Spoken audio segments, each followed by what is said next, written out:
Today I want to offer some comfort in those times in our lives when we feel lost and completely fragmented and we're becoming someone new. I want to speak to you about this because I left a dedicated profession, vocation as a police officer. I had been in for 15 years, and towards the end of that time I became a mother. I began to reframe my life from what you would call a rigid, like masculine coded institution towards a very womb-based feminine calling, writing around the process that is letting go, surrendering into ultimately somewhere that your life is calling you into. So I'm going to give you some context. I joined the police back in 2003, so I was 25 years old. This was the big one. How bloody exciting. A job where I would get to do something different every day. I would get to see behind the scenes of things that normal people don't get to see. In my mind, I had this idea that I would rise through the ranks. I would retire on a rank of at least detective inspector. It became my life. Very, very quickly and early on in my career, I knew that I wanted to be a detective. I wanted to dive into the psychology of the human beings, like why we behave in certain ways. I wanted the stabbings, the murders, the sexual offenses. And very quickly in my career, the opportunities came. And it was a rich career over 15 years of working various departments and just the adventure that comes with all of that. And then I'd met somebody. There was talk of children. And I was never one of these people who wanted children growing up. There are some people, aren't there? It's like, oh yes, I'm going to have 2 children and they will be called this and this. Not me, never me. But we did. We had children. And if I was to look at a catalyst and a moment when life changed for me, it was that. I had what I would describe as a near-death experience. That, for me, was what blew me wide open into the whole part where I have outgrown my previous life and I'm heading somewhere new and I have no idea what that is, but it's a calling. I can't ignore it. The signs from my body were so crystal clear. I had to do something about it. And I did. Then came the slow process of maternity leave, taking a career break whilst I set myself up independently, working in that kind of women's well-being space with the safety net underneath me of I can go back to the police in 5 years' time. 2 years elapsed and I just had this, well, you're not going back, are you? And I resigned.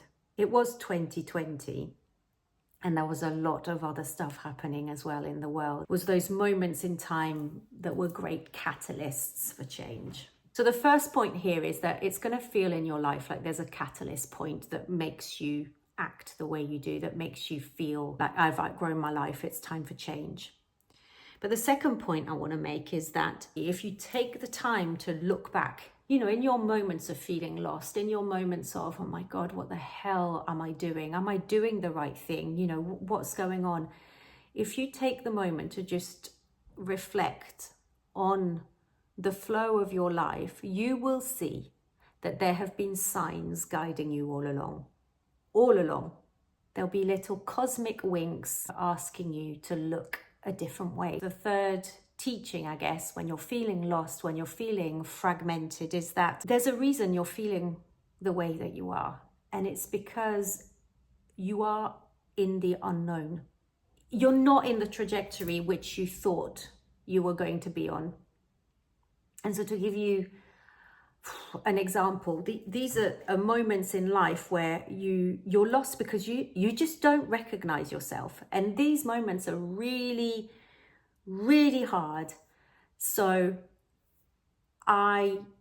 this was when I became a mum for the first time, and I was still a police officer, but was slowly edging towards the kind of well-being sphere. Throughout my life, I was the sporty one.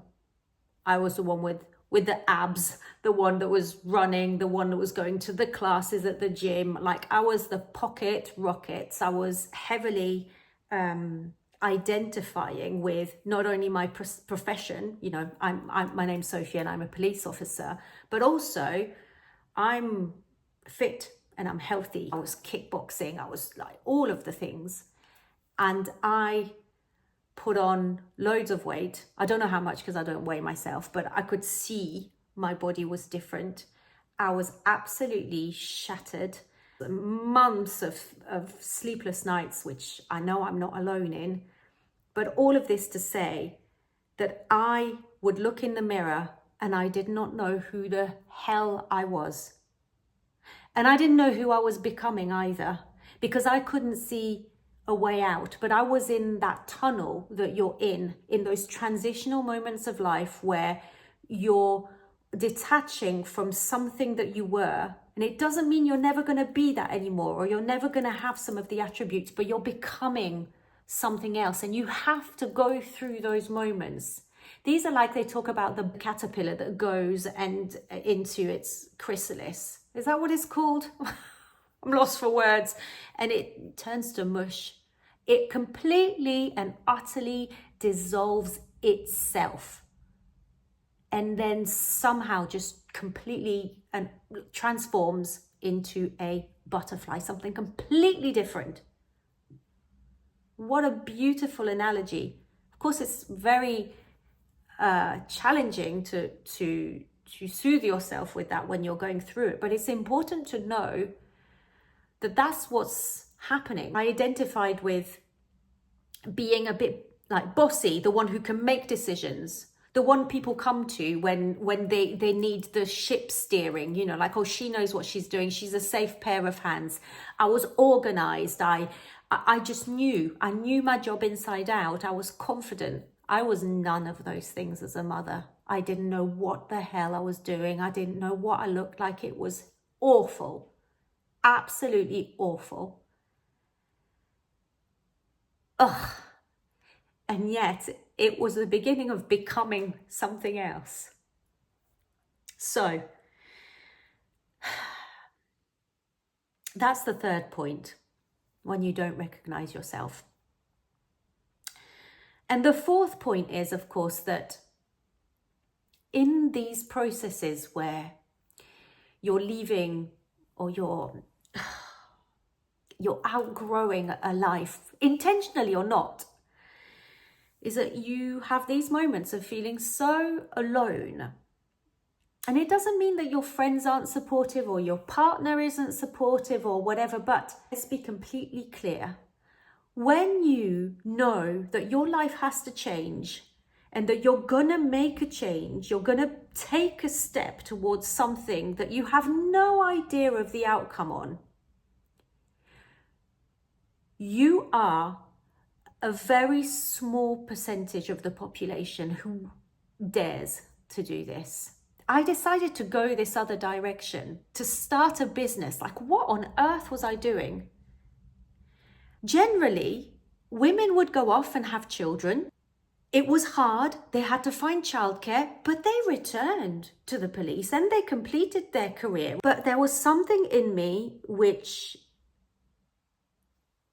I can't describe it other than it was stronger than me, that feeling, which was like, no, there are things that you have learned. So I felt like, even though I didn't recognize myself, I was growing into something that if I was to go back into the framework of policing, I would almost have to close it off. A little bit like wings. So like we talked about the butterfly, the wings of that butterfly beginning to like really stretch out. that if I was to go back into that system, I would just have to bring them back in again. And there was something in me in which that just was not acceptable. Even if I had the promise of a guaranteed pension, the promise of a guaranteed good salary every month, with overtime, with paid annual leave, paid sick, all of those things, none of it mattered. That's why, in a sense, I felt alone, because the people I mixed with were people who were salaried. So it was a real challenge to begin this life of newness, knowing that I'd chosen it, so I shouldn't moan about it. I should just get on with it, right? But there's just this feeling that you're the only kid in the playground who's doing that thing, and all the other kids are over there and they're all playing together. And they're all talking about the same old stuff that they've all been talking about. They're all talking about how they're not really happy in their life. They're all moaning about this manager or this person or that person. And they're having those conversations because it's what keeps them together, right? But I don't want to have at that particular point, I don't want to have those conversations again because they don't apply to me anymore. So I have to find my own new conversations.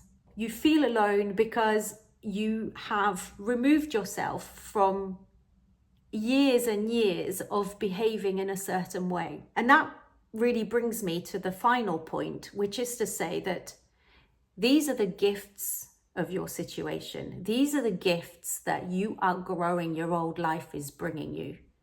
Yes, they are painful. Yes, you don't recognize yourself. But there will be some moments in your day where you feel so blessed to have taken the decision that they will inform the next move. I guess I just want to end with this. Whatever catalyst it is that makes you feel you've outgrown your life and something new has to happen, it doesn't have to be anything as radical or as, I've had a near-death experience or whatever it is. It can be a big old realization, a dream, something that just stares you in the face. And then when you look back, you see, actually, I've been feeling that for quite a long time, actually. It takes a lot of guts to make the decision to change. But you have to believe that life is calling you for a reason. And it has been whispering to you all along. It's asking you to lean into the discomfort. That is changing your conversations, changing your circle of friendship, changing the clothes you wear, changing your daily routines. And you'll know when you feel into it, whether it's something that feels right, even though it's hard, and whether it feels wrong. Trust that all of this is guiding you into feeling into brand new experiences. It's opening you up to life, to living from within, as opposed to living or creating a life which was appropriate to you for a point in your life. But life changes. And it's asking you to make the effort and change with it too, okay? So if you liked this topic of conversation, I have written 2 books that dive a bit deeper on the subjects, and their personal stories, their dream interpretations. It just takes you through the arc. And these books are my first one, the Book of Revelations, and the second one, and it's called The Reckoning. This was published in 2021, this one in 2024. So if you like what I'm talking about and you're interested in just reading a bit more about feeling seen or having the things from deep within you expressed into words onto a page, then I would recommend you go onto Amazon. Amazon worldwide, that's the easiest thing to do, typing my name in, Sophie Leone, and the name of these books, or look in the explanations, and acquiring yourself a copy or two, or for a friend. In the meantime, thank you for watching, and I will see you next time.